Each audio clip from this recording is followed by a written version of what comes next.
잠시 후 2시부터 윤석열 전 대통령의 공직선거법 위반 사건 1심 선고가 열립니다. 또 오전 10시부터 광주 여고생 살해범 장윤기의 3차 공판이 진행되고 있는데요.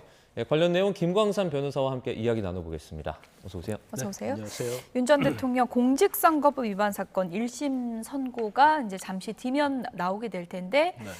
발언이 이제 문제가 된 거잖아요. 네, 네. 그것이 이제 허위냐 아니냐 이걸 따지게 될 텐데 핵심 쟁점은 어떻게 봐야 됩니까? 핵심 점은 이제 두 가지예요. 예. 하나는 2012년도에 이제 대검 중수과장 시절에 윤대진 검사장의 형인 용산경찰서 세무서장 윤우진 씨가 있어요. 그 예. 이제 뇌물 사건이 문제가 됐거든요. 예. 그래가지고 그 뇌물 사건에 이제 변호사를 과연 누가 소개시켜 줬느냐? 소개시켜 준 것이 바로 윤 전 대통령. 그 당시에 2012년도에 이 얘기하는 겁니다. 그런데 거기에 대해서 윤 전 대통령이 나는 소개시켜 준 적이 없다. 지난 대선 과정에 그런 발언을 한 거 하나고요. 그다음에 우리가 대선 때도 그렇고 대선 이후에도 건진법사 전성배 씨에 대한 논란이 많이 있었잖아요. 그랬죠. 그러면 무속인인 건진법사를 어떻게 만나게 된 거냐. 그래서 건진법사하고 김건희 씨하고 윤석열 전 대통령이 같은 자리에서 예. 만난 적이 동석을 했느냐 이런 부분이었는데 나 함께 한 적은 없다 이렇게 얘기를 예. 한 거예요. 그러니까 김건희 씨 소개가 아니다. 뭐 이런 그렇죠, 얘기죠. 그렇죠. 예. 그래서 민주주의 특검에서는 뭐 소개했다는 것도 사실은 윤 전 대통령이 소개를 했고 그다음에 같이 동석한 사실이 이제 밝혀졌다 해서 기소를 한 거죠. 네, 잠시 언급을 해주시기도 했는데 실제로 어떤 발언이 문제가 됐는지 윤 전 대통령 과거 발언을 저희가 준비했는데요. 먼저 듣고 오도록 하겠습니다. 그리고 저는 윤우진 그 서장하고 가까운 후배의 친형이기 때문에 제가 알고는 지냈습니다만은 이런 뭐 부적절한 일은 전혀 없었고 우리 당 관계자분께서 이분이 많이 응원하신다고 해서 인사를 한 적은 있습니다만은 배우자분과 같이 만나신 건 아니에요? 그건 아니고요.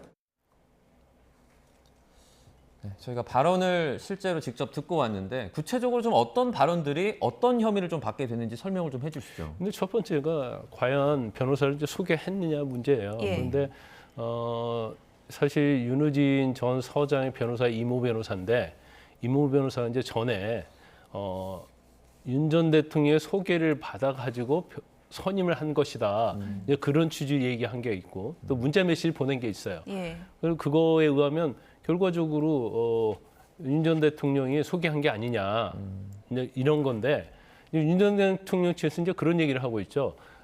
이모 변호사를 소개한 적이 없다는 거고 예. 인사로는 온 적이 있다는 거예요.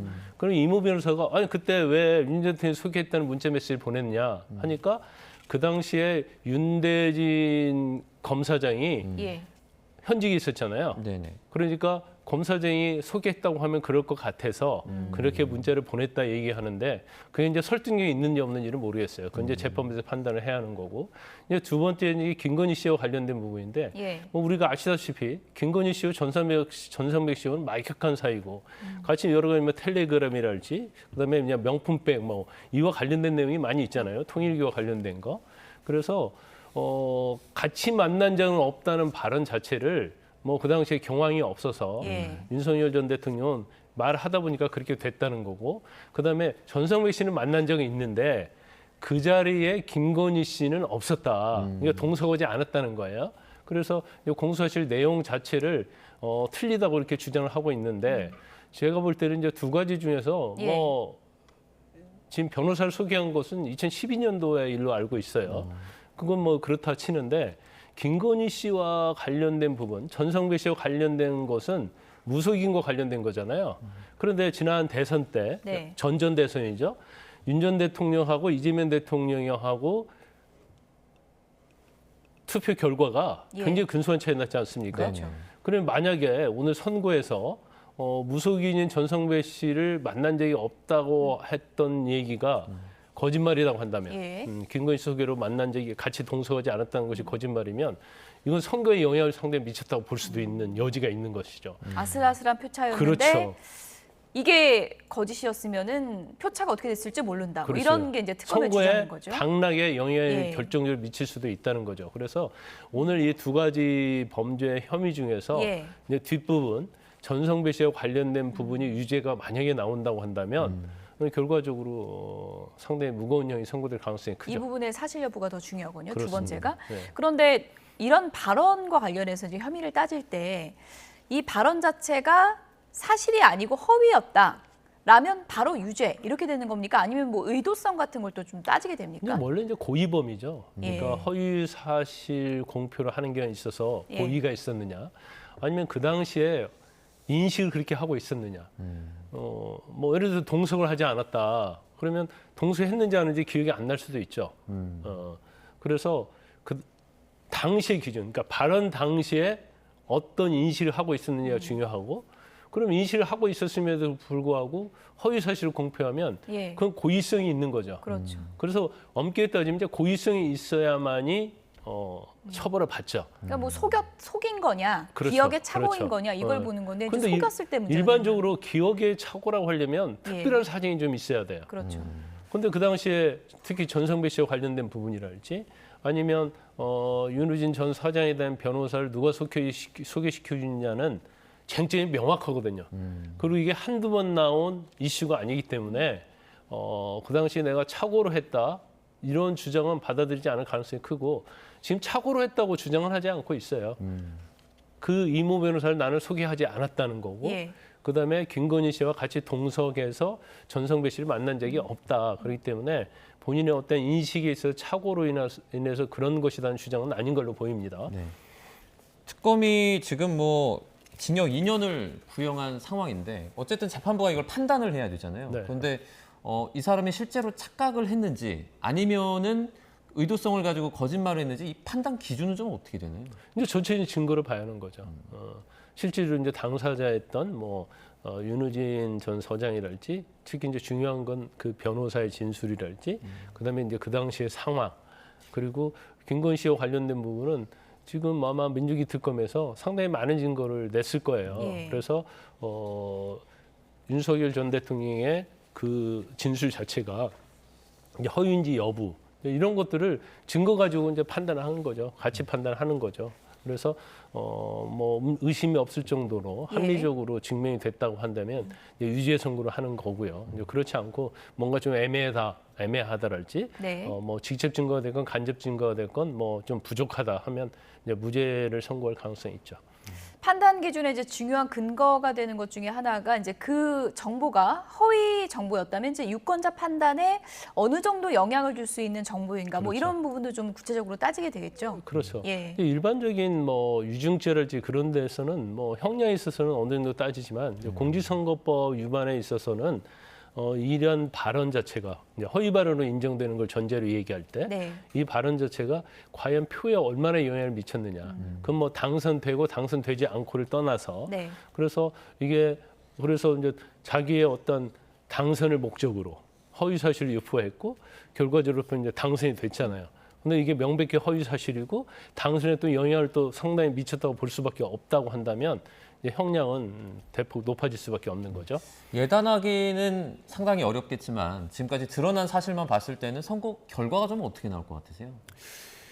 아니 뭐 그게 선고가 얼마 남지 않아서 네. 네. 뭐 사실 예측하기는 쉽지 않아요. 예. 그런데 저는 이제 개인적으로 볼 때 이제 전성배 씨와 관련된 부분은 우리 국민들이 워낙 많이 들었잖아요.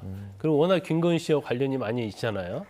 그렇기 때문에 뭐 전성배 씨와 관련된 부분은 이제 다른 부분은 모르겠어요. 그러니까 변호사 누가 소개시켜 주었느냐는 뭐 윤석열 전 대통령이 잘 알겠죠. 근데 같이 동성하고 소개시켜갖고 전성배 씨 같이 만났냐 여부. 예. 이제 그거 자체는 제가 볼 때는 뭐 유죄 가능성이 좀 많이 있지 않을까 싶어요. 근데 뭐 제가 기록을 본 것도 아니고 그다음에 명확하게 거기에 특검이 낸 증거가 어떤 것이 있는지 그런 것도 이제 언론에 보도가 안 돼 있기 때문에 단지 이제 전성배 씨의 어떤 논란이랄지 예. 이제 그런 걸 전체 취지를 보면 뭐 그 부분은 뭐 인정될 가능성이 좀 크지 않을까.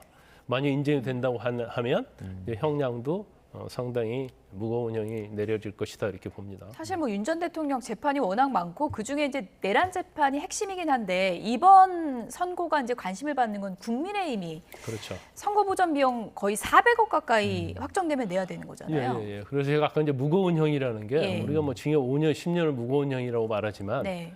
오늘 선거에 있어서 100만 원 이상이면 무거운 형이에요, 사실은. 왜냐하면 100만 원 이상 형을 받게 되면 뭐 본인의 뭐 어떤 피선거권도 문제가 있지만 뭐 무기징역 이미 뭐 2심에서 다 선고를 받았기 때문에 이제 나중에 이제 대법원서 결론이 나겠지만 지금 원심에서 받았잖아요. 그래서 그 부분을 차치하고더라도 이제 제일 중요한 것은 이제 발등에 불은 국민의 힘이죠. 그렇죠. 그래서 보전 받은 비용이 대선을 통해서 받은 비용이 378억이거든요. 예. 그러면 400억 가까이 되는 397억입니다. 네. 397억 5,600만 원이네요. 397억이기 때문에 예. 만에 하나 100만 원 이상 형이 선고가 되면 예.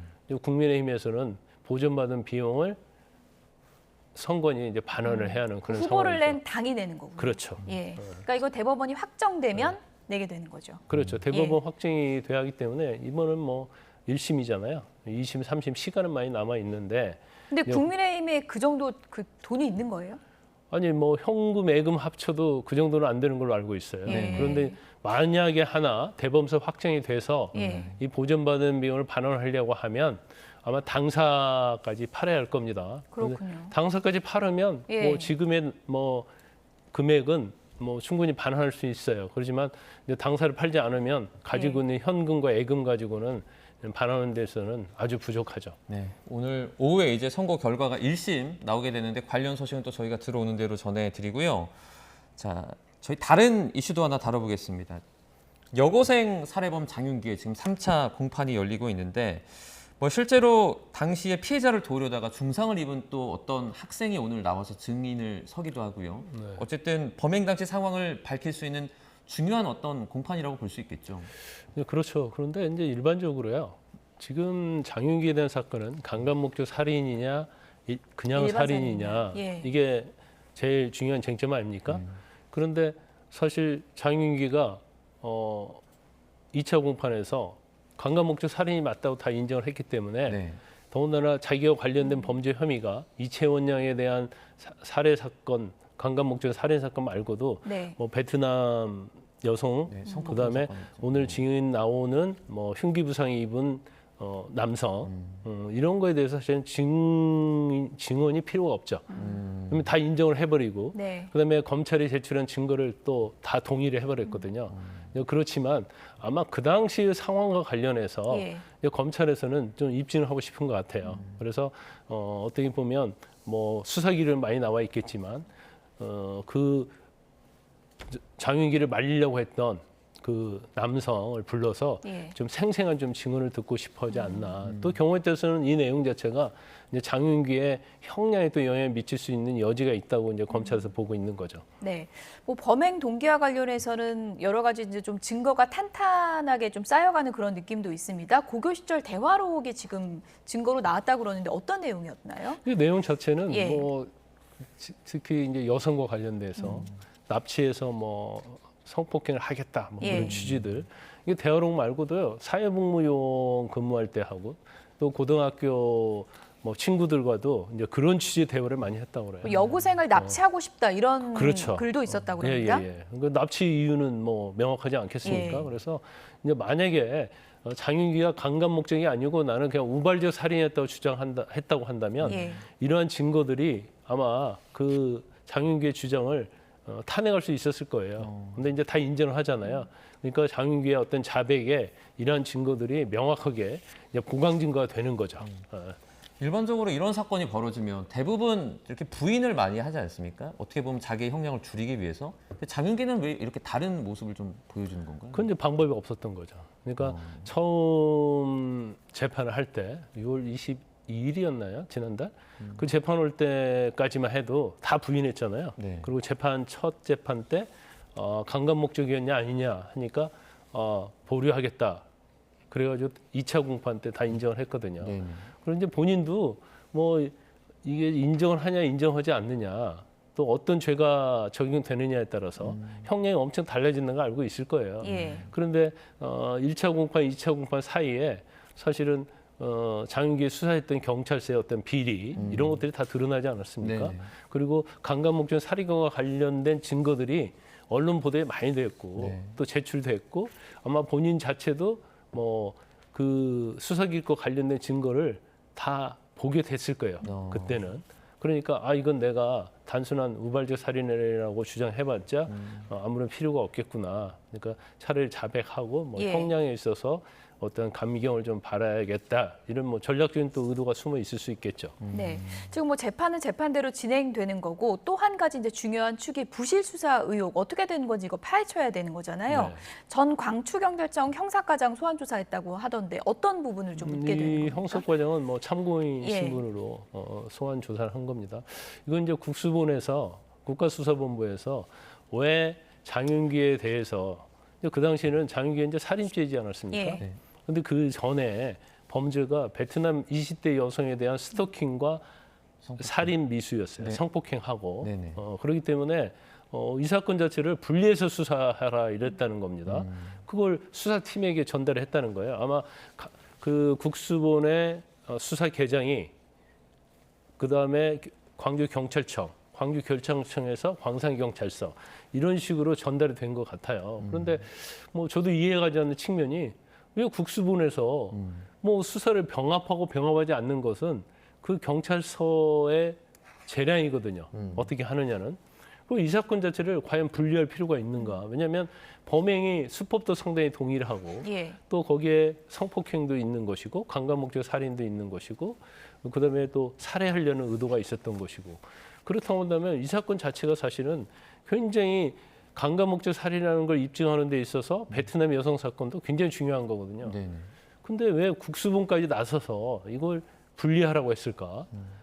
병합 수사하지 않고 그건 참 이해가 가지 않는 측면이 있어요. 그래서 뭐 형사과장 불러가지고 국수본 측에서 어떤 지시를 받았느냐 그런 거에 대해서 조사를 하기 위해서 소환한 걸로 보입니다. 마지막으로 짧게 하나 더 여쭤보면 박성주 전 국수본부장 있지 않습니까? 살인과 성범죄 분리수사는 통상적인 지시라고 이렇게 또 발언을 하기도 하는데 이거는 맞는 말인가요? 아니 일반적으로 이제 성범죄 사건은 네. 경찰서 여성 청소년계에서 수사를 하고요. 예. 살인 사건 자체는 강력계에서 수사를 합니다. 강력 사건이기 때문에. 네네. 그런데 지금 베트남 여성과 관련된 수사 자체는 성범죄이면서도 그때 살해를 하려고 했느냐 이제 이 부분이 중요한 거거든요. 스토킹도 있고 이제 그렇기 때문에 설사 이게 분리된다 하더라도 범인 한 명이 범죄를 저지른 거고 베트남 여성에 대한 사실은 사건도 단순한 성범죄가 아니거든요. 예. 어떻게 보면 강력범죄에 속할 수 있는 거고 설사 강력범죄가 아니다 할지라도 이 수사를 병합해서 같이 일관성 있게 연관성을 사실은 수사하는 게 맞겠죠. 근데 단순히 뭐 성범죄고 이건 부서가 다르기 때문에 당연히 분리해서 해야 한다. 그건 장윤기 사건에 이렇게 맞지 않는 것 같아요. 네. 어쨌든 뭐 경찰이 스스로 쇄신하는 좀 획기적인 방안이 좀 나와야 될 것 같습니다. 지금까지 김광상 변호사였습니다. 고맙습니다. 고맙습니다.